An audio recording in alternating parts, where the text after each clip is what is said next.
everybody. This is Bob Sears coming home from the gym, and I haven't been going to the gym because I had a couple of injuries. One was really silly. I just kind of tweaked my hamstring, which, when I say tweak, I went down severely in pain and couldn't move for a while. But wanted to get back into the swing of things. Actually, part of the reason I started thinking about what to talk about today and the injuries reminded me sort of business challenges, right? Because a lot of times there's challenges we're going to have not only in life but in business, and both actually. Typically, I was talking to someone on an airplane the other day because I actually have been busy business-wise, even though I haven't had an opportunity to get online as much. And I shared some of that when I was in Vegas last week, and then I just came back from Phoenix yesterday. But I was talking to a gentleman, and we were talking about in every adversity, there's a seed of equivalent or greater value. It's from the book Think and Grow Rich. And a lot of times when something bad happens, we automatically get, upset, challenged by it. And the reality is there's always something good that comes out of it.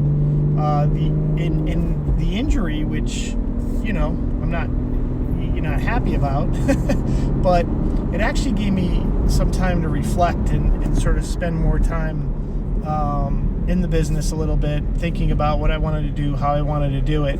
And I used that time to do some reflection, right? So even in the, I don't want to be injured, I want to be at the gym and doing the things. And actually it does give me some time to do this, like when I'm driving home, which again, usually get caught up in the day and it's more of a challenge, right? But I also started thinking about how can I get more adjusted to using different time and the time wisely that I have to get better results as well. So I want you to think about when things happen, and I was talking to this gentleman. I was saying, you can't always backtrack. We wish we could, but we can't, because it's just sometimes we just forget the whole sequence of events that led to it. But I used an example of in our personal life, sometimes you break up with somebody and you're demoralized, depressed, upset, whatever the case may be, and you end up marrying the love of your life like 2 years later, and it was because of the breakup that actually stimulated that occurrence to happen.